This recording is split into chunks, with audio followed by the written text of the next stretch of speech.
Imaginemos uma sociedade em que a mulher era considerada como um ser inferior, destinada apenas ao casamento que ocorria invariavelmente pouco depois do início da adolescência. Um tempo onde tudo era difícil, estando as comunicações, os transportes, as condições de vida num nível muito distante do encontrado hoje. Uma época onde a educação era privilégio de uma reduzida camada social. Uma fase onde os preconceitos religioso e racial contra não católicos, negros e índios tornava a crença e condições das minorias difícil de suportar. Um país que gradativamente deixava de ser somente agrícola para entrar na fase de desenvolvimento da industrialização. Agora suponhamos uma pessoa que consiga, nesse cenário de adversidades, criar uma instituição assistencial que espalhe as suas ramificações por dezenas de unidades, que funda e dirige por vários anos 2 publicações de periodicidade regular, que torna a educação acessível a todas as camadas sociais e raciais, que inove, encontrando fórmulas de profissionalização para a mulher, enfim, que crie incessantemente, revelando uma grande capacidade de organizar, administrar, controlar e, quando necessário, improvisar. Tudo isso em pouco menos de 2 décadas.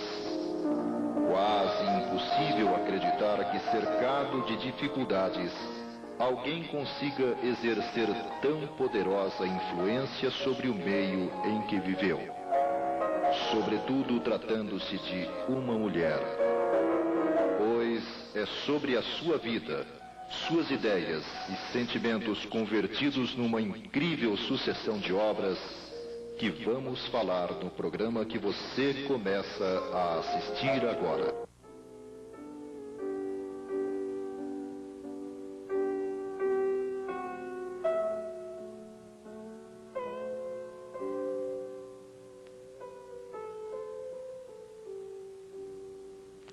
Resende, cidade situada à margem direita do rio Paraíba do Sul, estado do Rio de Janeiro, que foi importante produtor de café no século XIX, viu nascer a 1º de fevereiro de 1853 Anália Emília, um dos 3 filhos do casal Teresa e Antônio Mariano Franco.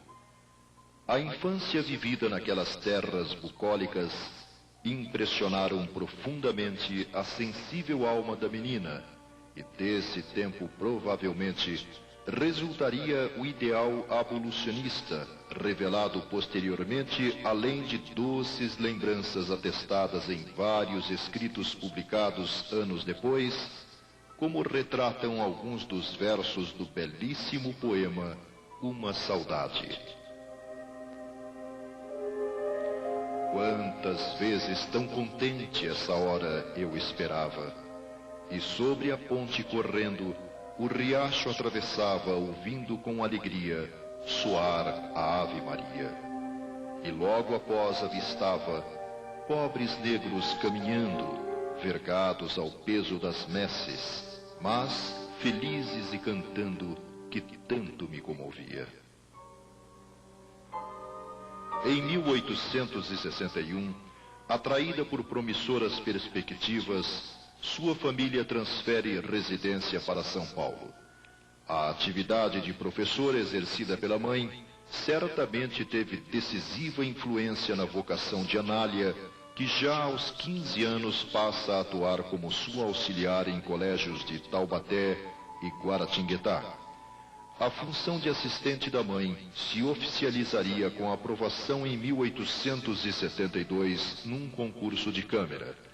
Todavia, a autonomia no exercício da profissão viria com a conclusão do curso preparatório na Escola Normal Secundária em 1875, e 2 anos depois realizava com brilhantismo o exame para o cargo de professora pública, merecendo elogios no jornal A Província de São Paulo, sendo no início do ano seguinte nomeada para o magistério público.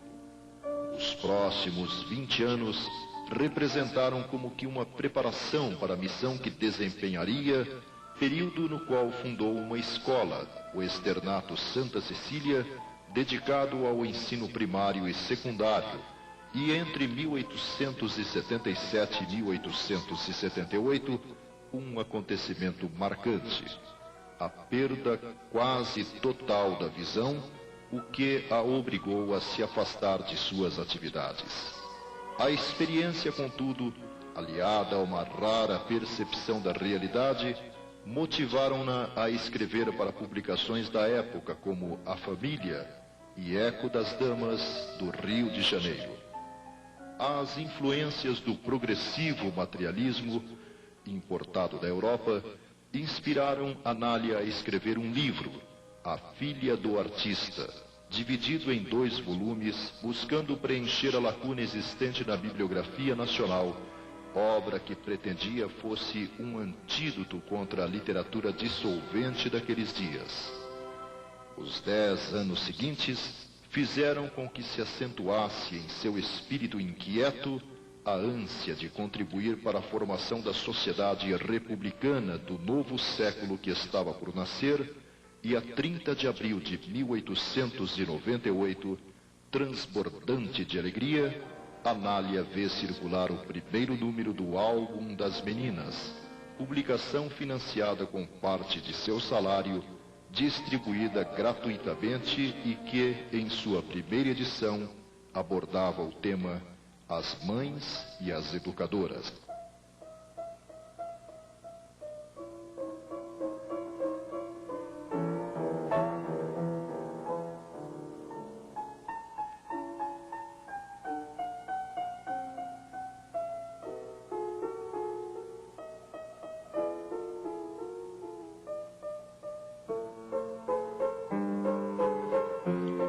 A virada do século imprimiria novo ritmo ao processo de industrialização de que São Paulo se tornaria importante peça no Brasil. A carência de mão de obra especializada determinava um afluxo muito grande de imigrantes, particularmente europeus. A cultura dos representantes desses povos contrastava muito com a falta de infraestrutura existente no país que os recebia. Outro dado significativo era o do grande número de ex-escravos migrantes das lavouras cujos proprietários também buscavam no exterior colonos mais qualificados. Isso agravaria ainda mais o já crítico problema social da falta de moradia, meios de educação, saúde e trabalho para todos.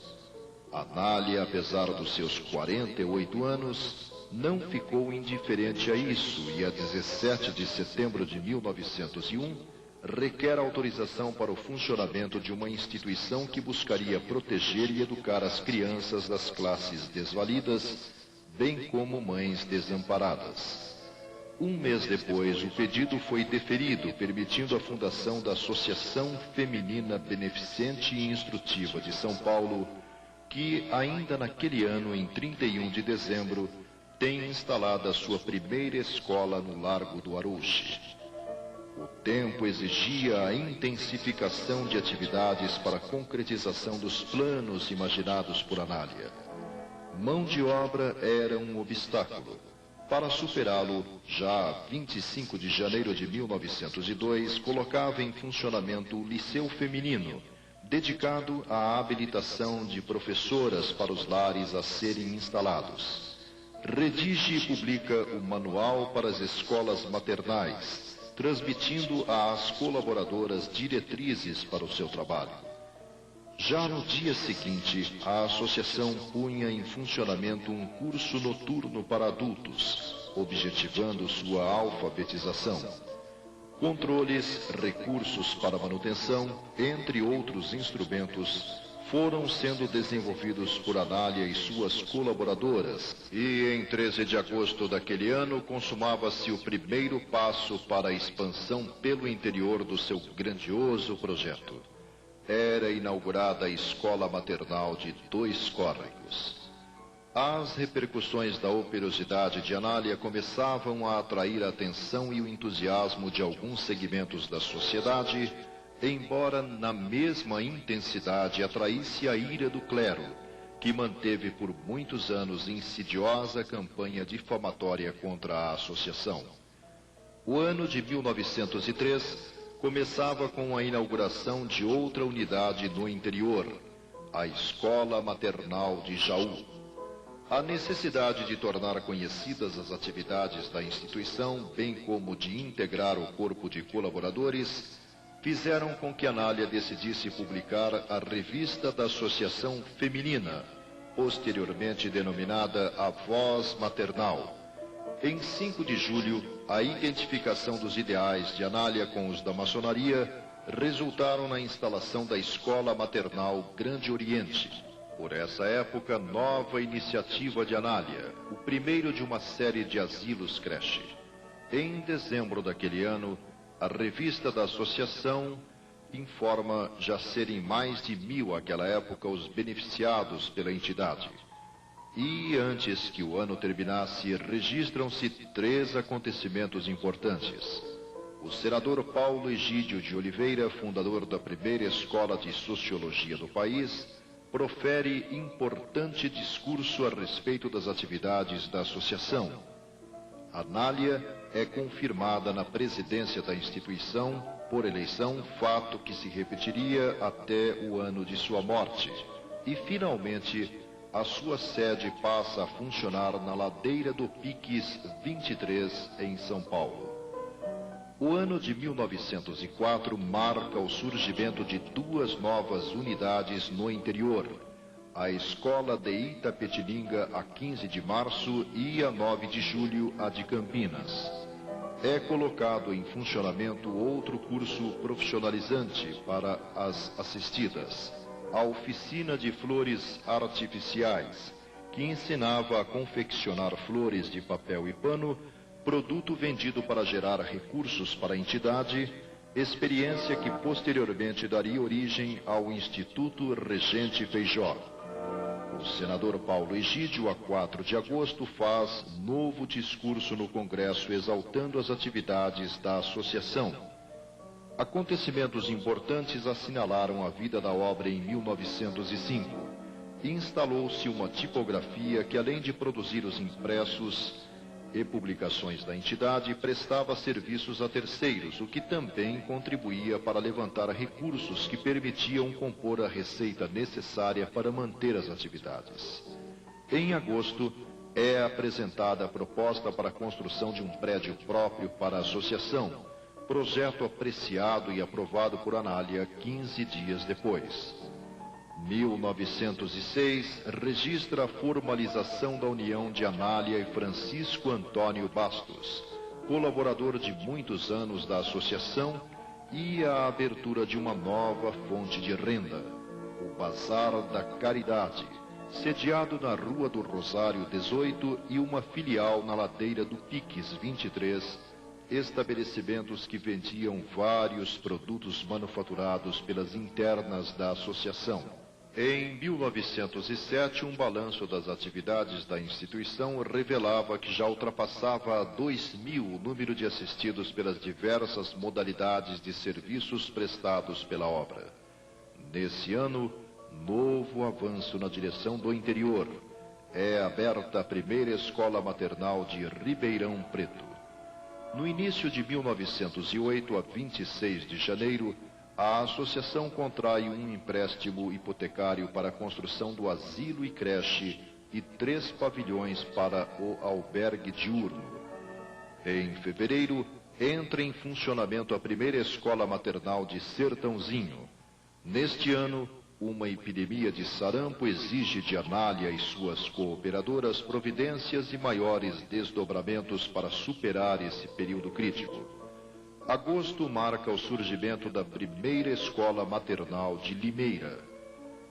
1909 lembra o início de mais 2 unidades do interior. Em 7 de janeiro, a Escola Maternal de Rio Claro e a 6 de março da Escola Maternal de Jaboticabal. Em agosto, procede-se a uma revisão geral do Estatuto da Associação. A década terminaria com a multiplicação de atividades. A loja maçônica 7 de setembro propõe, e Anália aceita, dirigir várias escolas financiadas por aquele grupo. Nesse 1910, a partir da visita de um músico e militar, nasce a primeira banda de música feminina do Brasil, formada por moças da própria associação, a qual viria a se somar com o elenco dramático musical da entidade que, se apresentando por cidades do interior, servia como mais uma fonte de recursos para a entidade.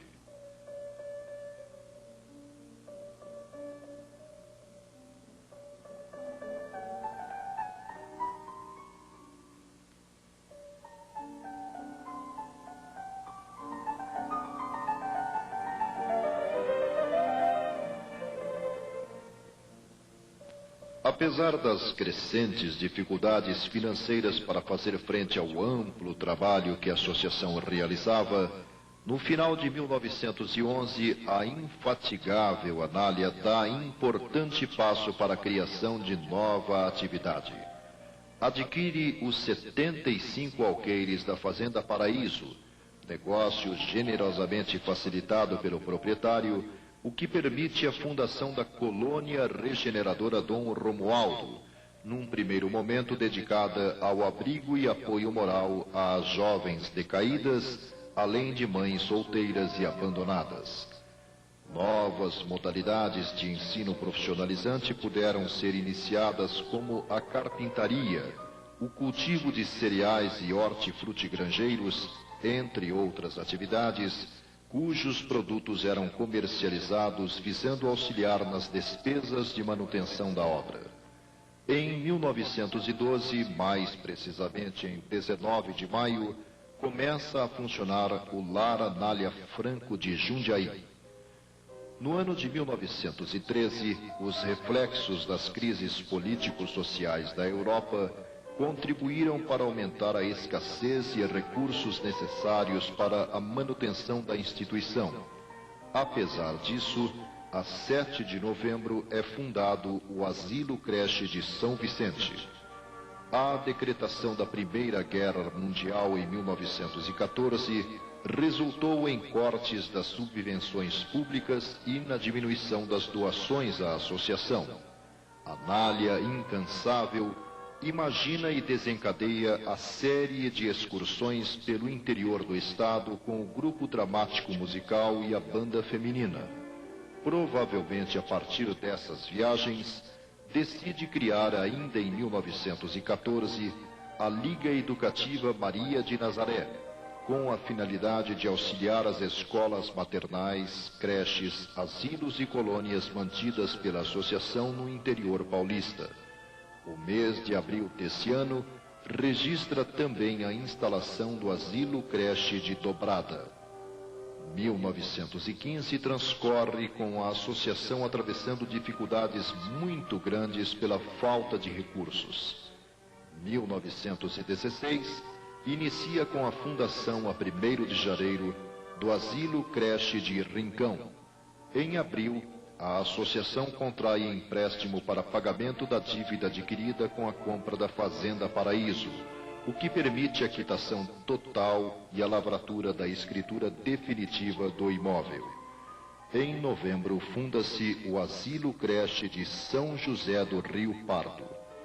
1917 foi marcado por um arrefecimento da prosperidade da capital paulista, com o abrupto aumento do custo de vida, a quase completa ausência de produtos básicos e o achatamento dos salários, ocasionando uma greve geral marcada por extrema violência. 1918 agravou ainda mais a situação do povo paulista, castigado por um inverno excepcionalmente frio, grandes prejuízos para a lavoura, atingida por temperaturas de até 3 graus negativos e devastadoras pragas. A capital foi visitada por chuvas torrenciais que levaram o nível dos rios Tietê e Tamanduateí, causando sérias inundações. A nefanda guerra que se travava no continente europeu, além de aprofundar a crise econômica, espalhava pelo mundo os malefícios da chamada gripe espanhola, que começou a ceifar vidas em quantidade. A associação não era poupada e, com o drástico corte dos auxílios oficiais e particulares, somente a fé conseguiria manter vivas as 142 asiladas, famintas e contaminadas pela terrível influenza, denominação popular da moléstia.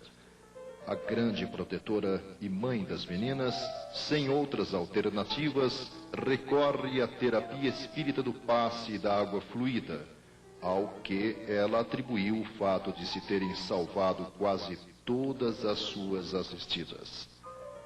Nasce 1919 e os esforços para vencer o terrível mal lhe alquebraram o corpo, abrindo caminho para o domínio do vírus da famosa gripe. Acamada, Anália reúne forças para, através de relatório, prestar contas de seu trabalho conforme consta da ata da reunião de 6 de janeiro. Essa talvez tenha sido sua última realização, pois, a 20 desse mês, despede-se da vida física, deixando para trás uma incomparável folha de serviços prestados à sociedade paulista, na qual se incluem milhares de homens e mulheres que em sua infância e juventude foram salvos e encaminhados na vida, uma dezena de obras didáticas, mais de 20 opúsculos em forma de manuais, regulamentos, compilações publicadas, 9 peças teatrais escritas, 28 escolas maternais na capital, 22 creches asilos no interior, 27 escolas maternais também no interior, entre muitas obras cuja amplitude seria impossível de mencionar, sobretudo pelo fato de, mesmo após sua morte, seu modelo continuar a inspirar o surgimento de outras instituições.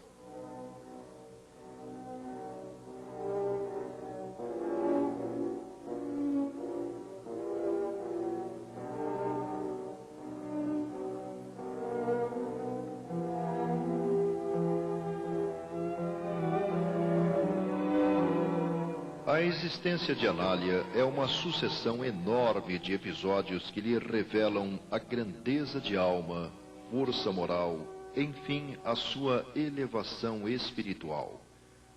Muito disso certamente pode ser creditado à influência que o Espiritismo teve sobre sua personalidade, fosse participando das atividades do Centro Espírita de São Paulo, ou colaborando na divulgação através de textos que originaram livros, ou ainda organizando opúsculos como o intitulado Habilitação à Assistência das Sessões de Espiritismo, publicado em 1912 e reeditado em 1924 e 1932.